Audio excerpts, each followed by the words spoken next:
Bueno, antes de comenzar formalmente, bueno, los saludo a todos. Esta es la última clase. No hay mal que dure 100 años, así que esto lo confirma.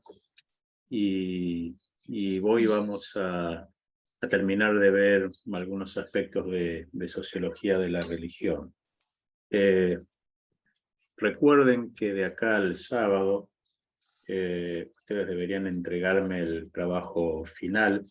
Ahí yo estuve chequeando la plataforma. Hay algunos que me deben un par de quiz, eh, fundamentalmente de la última semana, que después yo les voy a mandar por privado el recordatorio. Tengan en cuenta que lo que yo voy a esperar del trabajo final es lo que a ustedes les pareció lo más importante de la materia, lo menos importante, o sea, algún juicio de valor. Sería bueno que ustedes citen algún que otro autor de las lecturas que les mandé, que les gustó, que no les gustó. No estoy de acuerdo con lo que dice el autor tal sobre tal cosa, sí, me pareció que está bien lo que dice el autor tal sobre esto, mi opinión es esta, y al final sobre si esta materia les sirvió y cómo piensan ustedes que les puede ayudar en su ministerio. Todo eso condensado en 4 carillas. Si hay más no pasa nada. Pero bueno, sean bastante consecutivos en cuanto a demostrarme que leyeron, que vieron los videos y que estuvieron al tanto de las materias, de las lecturas que tuvimos. Habiendo dicho eso, no sé si tienen alguna pregunta, si no voy a compartir la presentación.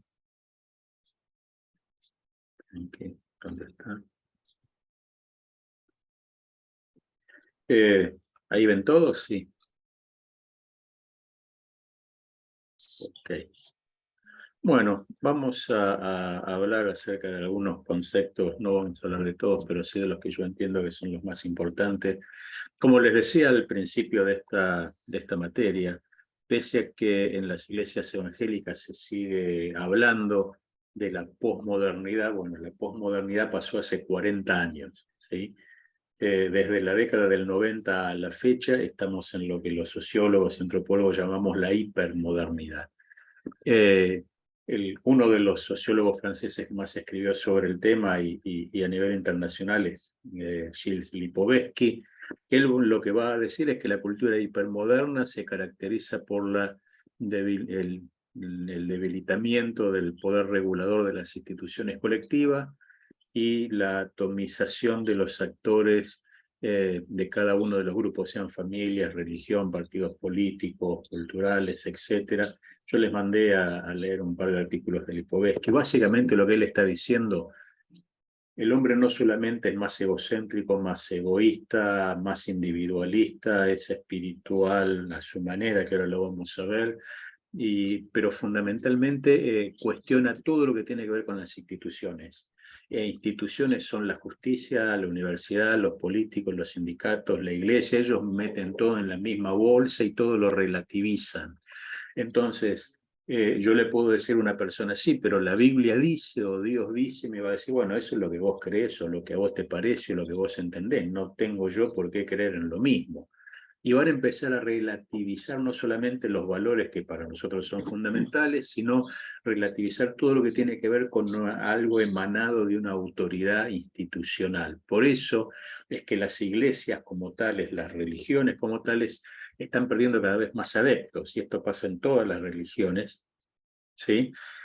Porque todo es relativo y todo lo ponen bajo la lupa de la sospecha. Bajo la hipermodernidad, la espiritualidad, como les decía, es dinámica, es efervescente, pero particularmente no es institucionalizada. Esto es, lo grafico con la Iglesia Católica para que les quede bien claro. O sea, la gente va a decir que es católica, que cree en Dios, que reza a su manera, pero no le cree a los curas, a los sacerdotes, no quiere saber nada con el Vaticano y van a misa una vez al año o cuando les parece bien. Bueno, eso que era normal para nosotros dentro del mundo católico, hoy por hoy es una realidad también dentro del mundo evangélico. Ustedes piensen simplemente numéricamente, estadísticamente en cada una de sus iglesias, si se congregara regularmente todos los domingos las personas que hicieron profesión de fe en los últimos 5 años seguramente no entrarían en el templo de ninguno de ustedes. ¿Sí o no? Y eso significa dos cosas. Está bien, hicieron profesión de fe, esperemos que se congreguen en algún lado, pero si no significa y habla de la alta volatilidad. ¿Sí? Las iglesias son ineficientes en retener a las personas, y esta alta volatilidad también tiene que ver con las características de la espiritualidad, de cómo la gente hoy vive la espiritualidad, se congrega desde su casa. Ahora lo vamos a ver. Esto no significa que no creció la iglesia evangélica. La iglesia evangélica a la fecha es aproximadamente el 22% de la población latinoamericana ¿Ya es es la lista? evangélica, con lo cual ha crecido la iglesia evangélica, qué sé yo, en 10 años pasó en Argentina del 9% al Qué gusto 15,3%, estaba. y hoy cerramos los micrófonos, ¿sí? Así hay interferencias, y hoy estamos cerca del 19%. Ustedes van a ver ahí, yo puse un par de estadísticas. En México el 9% de la población es evangélica, el 41% en Guatemala, el 40% en Honduras, son los países latinoamericanos con mayor cantidad de evangélicos, el 25% en Brasil, el 18% en Chile.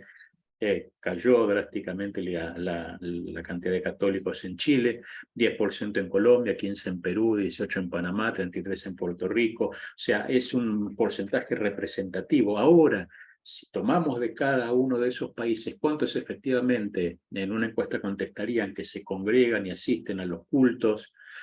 Sería mucho menos de la mitad o sea, entre 5 y 6 personas de cada 10 no asiste a la iglesia, aunque se confiese evangélica. Y ustedes van a ver el Latinobarómetro, que es un informe estadístico que miramos nosotros para Latinoamérica. Lo que va a decir es que en los últimos 10 años cayó estrepitosamente lo que llamamos el índice de confianza en la institución religiosa, en la iglesia. Y acá entra la iglesia católica, la protestante, sí, entran todas las iglesias. Bajó 10 puntos en 10 años, pasó del 73% en el 2013 al 63% en el 2018, y hoy el 2022, ese es el dato que tenemos, está cerca del 60%, o sea, sigue bajando.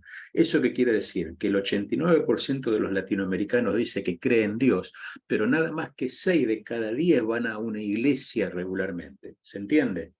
Eso quiere decir que la gente cree a su manera, como le parece bien, y no siente presión por asistir a una iglesia, ¿sí? Pensemos que esto se fue uniformando en nuestro paisaje latinoamericano, ¿sí? La transversalidad litúrgica de la que hablábamos la semana pasada y la anterior, esto es, ustedes hoy entran a un culto y ustedes, salvo, no sé, el momento de la predicación o que lo diga el pastor o el nombre de la iglesia, pero por lo menos en la primera parte ustedes no se van a dar cuenta si iglesias pentecostales, bautistas, desde los hermanos libres, porque la liturgia es absolutamente parecida, cantan las mismas canciones, no hay diferencias, hacen medianamente los mismos ritos. Eso es transversalidad litúrgica, y esto comenzó en la fines de la década del 80-90 con Marcos Buida a la fecha, ¿sí? A eso si le sumamos lo que llamamos la nueva reforma apostólica, ¿sí? Que también ha unificado criterios bajo el paraguas del criterio apostólico, más la tarea de agencias paraeclesiales que son Jucum, Luis Palau, la Asociación Evangelística Billy Graham, Juntos por una Misión, ¿sí? Entes que tienden a unificar los esfuerzos de las iglesias locales en pos de un beneficio mayor, pero que no son iglesias. Eso nos va a dar como resultado que en las últimas décadas hay una uniformidad litúrgica. Por eso está el paragüito. La gente, cuando ustedes le preguntaban 30 años atrás si creían en Dios, decía, sí, yo soy bautista, yo soy pentecostal, yo soy menonita, yo soy metodista. Hoy la gente responde, yo soy evangélico. Y hay una tendencia creciente que la mayoría hoy contesta, sí, yo soy cristiano. O sea, a partir de la ideología de género incluso, nos hemos unido con católicos y con judíos por compartir valores comunes de defensa de la vida y la familia, y hace que muchos hoy se sientan cristianos. Antes eran evangélicos y antes eran bautistas, pentecostales o metodistas. Como ustedes se van dando cuenta, se va ampliando el espectro. ¿sí? De hecho, mucha unidad pastoral fue a través de las masas, esto es, los hermanos naturalmente se iban unificando y asistiendo a eventos, ¿sí? Al recital, no sé, de Cristín de Clario, por decir algo, y ahí iban de todas las denominaciones y llegaban a sus iglesias y a la gente no le importa si es pentecostal o bautista, es evangélica, punto. La distinción pasa más por el clero que por la actitud de las personas. Por ende, a partir de esto, muchos estudiosos de este fenómeno, tanto teólogos fundamentalmente y sociólogos, van a hablar de que estamos en la época del postdenominacionalismo, esto es, las denominaciones ya no tienen tanto un peso marcado, sí siguen estando porque son necesarias por temas legales, administrativos, impositivos, pero pasan a ser más oficinas de trabajo administrativo que de dirección espiritual. De hecho, una iglesia bautista puede estar bajo el apóstol Guillermo Maldonado, por decir algo, ¿sí? O bajo la cobertura de N, ¿sí? O una iglesia pentecostal. Ya no es de las asambleas de Dios o de iglesia de Dios, es de iglesia de Dios o de asambleas de Dios, pero dependen, no sé, del pastor A o del apóstol A o B o C. ¿Se entiende lo que estoy diciendo? Eso entonces da a entender que también por el mecanismo de las redes, que funcionan las iglesias como redes, estamos en lo que llamamos la época del postdenominacionalismo. Pero entonces, si tomamos todo esto, más la hipermodernidad, nos vamos a dar cuenta que las personas vivencian la fe a su manera, como decíamos la clase pasada. Los pastores pensamos que las personas se quedan con nuestra predicación o con nuestro sermón del domingo, con el estudio bíblico de la semana o el culto de oración y ya está. No es así. Como precisamente vivencian su fe individualmente, ellos desde el living de su casa seleccionan a qué predicador escuchan, qué músico le gusta, qué conjunto musical, qué culto ve, independientemente de que asistan a nuestras iglesias. Entonces, ustedes van a ver ahí ese telefonito con una islita, esa es la realidad, ¿sí? La persona vivencia su fe de manera individualista, absolutamente personal. Ministración selectiva es esto que yo le estoy diciendo. Yo desde el living de mi casa veo si escucho a Paul Washer, a Dante Gebel, a Guillermo Maldonado, a, no sé, al pastor José González, a Juan Pérez o a Justo González. Yo los selecciono, ¿sí? Yo lo elijo independientemente de la iglesia en la que me congregue. Y estamos transversalmente atados por lo que yo llamo la cultura del evento. Todos queremos ser como Hillsong. Por más chica que sea la iglesia, quiero tener 20 músicos en plataforma, quiero las luces, quiero la novedad, todo el culto tiene que ser diferente. El culto pasó a ser más un elemento de entretenimiento para que la gente no se me vaya que un acto de adoración a Dios. A ello yo le llamo cultura del evento, ¿sí? Entonces, si la iglesia es chica y no tengo 25 músicos en plataforma, voy a tener 3 o 4 o los más que pueda, ¿sí? Y sigo la moda. Si hay danzas, tiene que haber danzas. Si no hay danzas, no tiene que haber danza. Pero hay una tendencia a la cultura del evento. Por ende, y esto era lo que hablábamos también en la clase pasada, desde el punto de vista de la pastoral, debería haber un seguimiento mucho más dinámico de la gente para saber en definitiva qué es lo que cree. Y para saber si yo realmente estoy pastoreando a, no sé, a doña Juana, que viene hace 10 años a mi iglesia, pero que al mismo tiempo la pastorean un montón de otros pastores que yo no sé lo que le predican, ¿sí? Y un ministerio de perfil más novotestamentario, porque en definitiva, ¿por qué la gente se va de la iglesia? O porque está aburrida, o porque la trataron mal, o porque en realidad, ¿para qué voy a ir si yo desde mi casa puedo participar y es lo mismo? No me da ningún valor agregado. ¿Se entiende? Como no me agrega nada, estoy en mi casa, nadie me molesta, nadie me fastidia, me evito todos los problemas que puede haber, todos los temas de relaciones pasan a un segundo plano. Entonces, ¿cuál es el valor agregado que me da la iglesia? Y ahí es donde nosotros tenemos que empezar a pensar cuál es el valor agregado, entre comillas, que damos. Ustedes pueden decir, predicamos el Evangelio. Bueno, eso también lo hace Dante Gebel, por decir algo, o lo hace, no sé, Paul Washer, ¿sí? Independientemente de las características de cada predicador. Todos van a decir que predican la Biblia. ¿Qué es lo que debería hacer que una persona asista a un culto y que diga, sí o sí, yo quiero ir a la iglesia, no me puedo perder el culto? Bueno, los aspectos que tienen que ver con la comunión, con la comunidad entre los hermanos, el amor, la misericordia, y un montón de cosas que es imperceptible desde el elemento tecnológico, ¿sí? Eso tiene que ser de tal manera vivenciado por las personas que, aunque yo puedo estar en la comodidad de mi casa, quiero ir por A, B, C, D y E. Y esto no es tan fácil de resolver, porque una vez que uno entra en la mecánica litúrgica, pensamos que con el culto normal está todo bien, y la gente termina a los 2 años aburriéndose como ostras. A este tipo de espiritualidad, y tienen ustedes un montón de autores, estos son autores o sociólogos de prestigio y antropólogos que están estudiando este fenómeno. Entonces, ¿cómo ellos describen que la gente vivencia su espiritualidad y su fe? Luckman va a decir, es una religión invisible, la revancha de Dios, porque hay espiritualidad. Aunque la gente no vaya a la iglesia, hay mucha espiritualidad. Otros van a hablar entonces de bricolage religioso. La gente va mezclando cosas, superponiendo creencias, espiritualidad de evasión, religión emocional, porque y esto ustedes lo van a escuchar mucho en los hermanos, bueno, cuando yo sienta de Dios hacer esto, lo voy a hacer. Cuando yo sienta esto o aquello, lo voy a realizar. Por eso hablan de religión emocional, diseminada, de bienestar, de cesta de creencia, porque yo voy eligiendo lo que creo y a quién creo, religión difusa, bueno, todo lo que ustedes tienen ahí. Entonces, ¿qué es lo que nosotros tenemos que considerar para poder analizar nuestras iglesias? ¿Cuál es la experiencia cotidiana de las personas? ¿Sí? No quedarme con que hizo el curso de bautismo y yo soy bautista, y sabe los principios de fe y práctica bautistas tradicionales.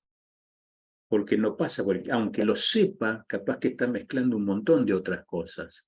Entonces, yo tengo que incorporar lo que los sociólogos llamamos el concepto de la religión vivida. Está el análisis institucional, ¿sí? La persona asiste, da sus ofrendas, el diezmo, adora, ofrenda, participa, pero en el fondo, ¿qué es lo que esa persona vivencia desde el punto de vista de su fe? Esa es la religión vivida. Cuando yo llego a conocer a doña Juana de tal manera que yo sé qué cree día a día cuando va al trabajo, cuando va a hacer compras, cuando va en el bus, cuando viaja en el metro, cuando se sube a su carro, cuando va de un lugar al otro. Eso es lo que importa, ¿no? Dentro de la iglesia, con un marco de 2 horas, todos somos San Pablo más o menos, como nos comportamos. El problema es que hacemos afuera. Entonces, cuando yo conozco a la gente de tal forma que puedo saber cómo actúa afuera, para eso yo tengo que indagar, hablar con las personas, ir más allá de conformarme con que participó del culto. A eso los sociólogos le llamamos explorar la religión vivida. Esto es lo que la persona vive día por día. Y habíamos dicho que el proceso de conversión es fundamental, porque esto es lo que nos da la salvación, pero muchas veces los pastores nos olvidamos del proceso de desconversión que tiene que... Es como una moneda que tiene 2 caras. De un lado está la conversión, por la cual si se muere esa persona, si fue genuino en su arrepentimiento y fue en Cristo, se va al cielo, pero el proceso de desconversión es enseñarle a dejar todo lo que tiene que dejar y que va en contra de la palabra, y que alguien se lo tiene que enseñar, porque él naturalmente no lo sabe. ¿Se entiende esto? Y las iglesias no hacen ese proceso de desconversión. Es más fácil decir Dios te sana, Dios te liberta, Dios te bendice, con Dios va a estar todo fantástico, lo cual es cierto, pero también hay que decirle, pero mira que vas a tener pruebas, vas a tener luchas, el cáncer puede llegar, la crisis de trabajo va a venir, los problemas habitacionales van a estar, porque eso es parte de la fe. Ahora, si yo no le dije todo eso, el día que tiene un problema, ¿qué va a decir? Acá me mintieron, y se da media vuelta y se va. Entonces, no es solamente pintar las cosas positivas, sino pintar todo el cuadro. En el mundo tendréis aflicción. Ustedes piensen cuántas veces los predicadores hablamos del esfuerzo, de la santidad, de la aflicción, del pecado, ¿sí? De ese tipo de cosas no se habla. Iván Petrella, que es un sociólogo argentino que está en Harvard, es docente de Harvard, él dice, las religiones son para bien y para mal, nos gusten o no, un fenómeno global, universal y esencial al ser humano. O sea, la gente va a seguir creyendo, venga a mi iglesia o no venga. Lo que yo tengo que hacer es tratar de que crea en Jesucristo y que esa fe revolucione de tal forma su vida que se convierta no en un creyente, sino en un discípulo de Jesucristo. Entonces, eso me permite sondear el termómetro, la religión vivida. A ver, esto es como cuando uno va al médico y le dice, no sé, vengo porque tengo un dolor acá en el costado, me duele esto y lo otro, y el médico le dice, bueno, tomate un ibuprofeno, y a los 6 meses uno sigue con el dolor. Entonces hace un par de placas, un análisis de sangre, bueno, yo no encuentro nada. Hasta que de acá a un año tiene un cáncer terminal y en 3 meses muere, ¿sí? Bueno, eso es lo que pasa muchas veces a nivel fe, ¿sí? Nosotros tendemos a atacar los síntomas, pero en realidad la iglesia está para ser discípulos con todo lo que eso significa. Y hacer discípulos es que en su vida cotidiana vivencie a Jesucristo, ¿sí? Y hace hincapié en esto, ¿sí? Básicamente en la realidad y en el mundo real en el cual las personas se desarrollan, ¿sí? No tiene que ver tanto con las cosas institucionales, sino en el fondo que cree la gente que viene a mi iglesia. Y finalmente, tener en cuenta que nosotros vivimos en la ciudad A o B, ¿sí? No sé, la mayoría son de Los Ángeles. Bueno, hay muchas subculturas dentro de una cultura, ¿sí? Hemos raperos, heavy, góticos, hippies, pan, rastafaris, otakus, hipsters, swingers. A eso súmenle lo que tiene que ver las subculturas vinculadas a las nacionalidades, grupos de mexicanos, de dominicanos, de panameños, de salvadoreños, de peruanos, de argentinos, de uruguayos. Es compleja la sociedad, ¿sí? Y el evangelio tiene que llegar a cada uno de esos grupos, porque para eso está la iglesia, ¿sí? Difícilmente un emo o un gótico que se acostó un sábado, en la madrugada, se fue a dormir en la madrugada a las 6 de la mañana de un domingo, se levante para ir a un culto a las 10 de la mañana. Y muy difícil va a ser que vaya a una iglesia, pero necesita escuchar el mensaje de Jesucristo, obvio. El tema es ver cómo hacemos para predicarle, ¿sí? Y tenemos que tener en cuenta que hay ahí algunas cosas que han obstaculizado la misión en las últimas décadas. En primer lugar, la templolatría. Ustedes piensen que el primer templo de la iglesia lo tuvimos allá por el año 324 después de Cristo. Quiere decir que hubo 3 siglos que la iglesia no tuvo templo. El templo, como lo conocemos nosotros, no existía, pero la iglesia conquistó el imperio romano. Entonces, todas las actividades, mayoritariamente, si bien ahora se está abandonando, pero mayoritariamente por décadas se hacían dentro del templo. Y la gente no participa. Es lo mismo que yo los invite a ir a un hipódromo. Ustedes no van a ir a un hipódromo, ¿sí? ¿Por qué piensan que la gente común y corriente va a querer venir a una iglesia? Prejuicios, ¿sí? Que obstaculizaron la misión. Bueno, pero yo no le voy a predicar a ese que es un rapero, que es un emo, que es un swinger, que es un alcohólico, ¿sí? Lo que sea. Pero los prejuicios muchas veces han sido obstáculos importantes dentro de la iglesia para predicar el Evangelio de Jesucristo. Ese es mi lugar, ¿no? Yo me siento ahí, desde esa pavada o estupidez hasta cosas mucho más complejas de seleccionar a qué grupo le vamos a llevar el Evangelio y a qué grupo no.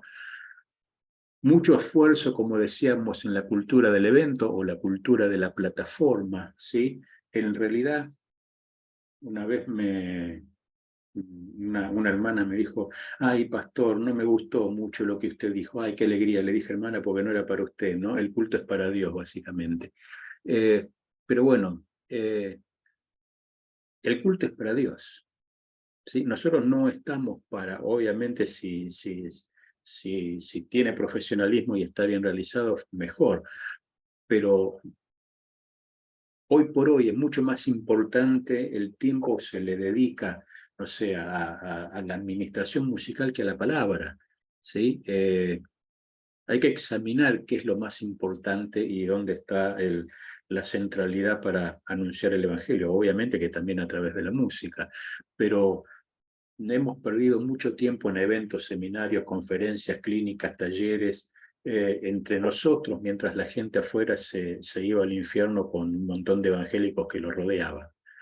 Y finalmente tener en cuenta que no hay ningún versículo, y esto yo se los desafío amablemente, lean con atención el Nuevo Testamento, no hay ningún versículo en todo el Nuevo Testamento donde se haya predicado a Jesús como Salvador. Eso no existe en la Biblia.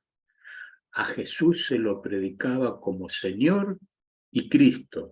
Entonces nosotros nos centralizamos en el Salvador que sana, que bendice, que hace milagros, lo cual es cierto, pero que nunca llega a ser Señor de la vida de ninguna persona. Y eso está mal.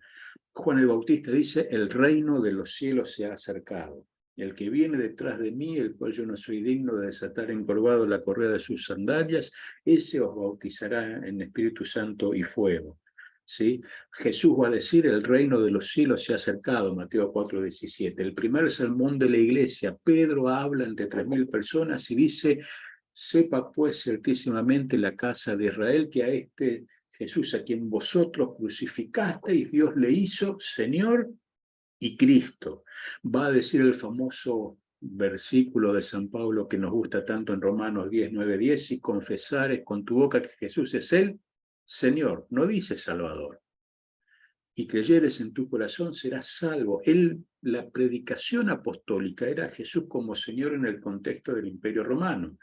El único Señor era el emperador, era el César. Por eso persiguen a los cristianos, porque ahora los cristianos estaban diciendo que había un señor distinto al César. Y el César, el emperador, podía hacer con la vida de sus súbditos lo que le parecía. Y esto es lo que empieza a predicar la iglesia. El nuevo Señor es Jesús, no es más el César. ¿Sí?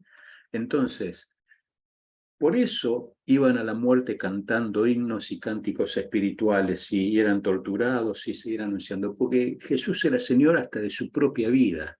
Entonces, ese concepto nuevo testamentario hoy es muy difícil que se predique en las iglesias.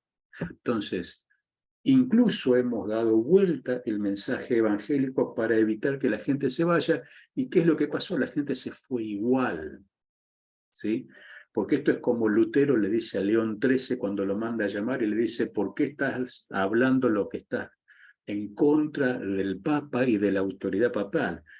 Y en contra de las indulgencias. La iglesia no puede vender todo el oro que tiene y deshacerse de sus posesiones. Y Lutero le dijo, es cierto, ustedes tienen plata y oro, pero no le pueden decir al paralítico, levántate y anda. Bueno, mucho no ha cambiado desde la época de Lutero a la fecha. Espero que les haya sido útil y que vean el Nuevo Testamento con ojos sociológicos les va a permitir acercarse mucho más fácilmente a la gente y entender lo que pasa por la cabeza de la gente. ¿Preguntas?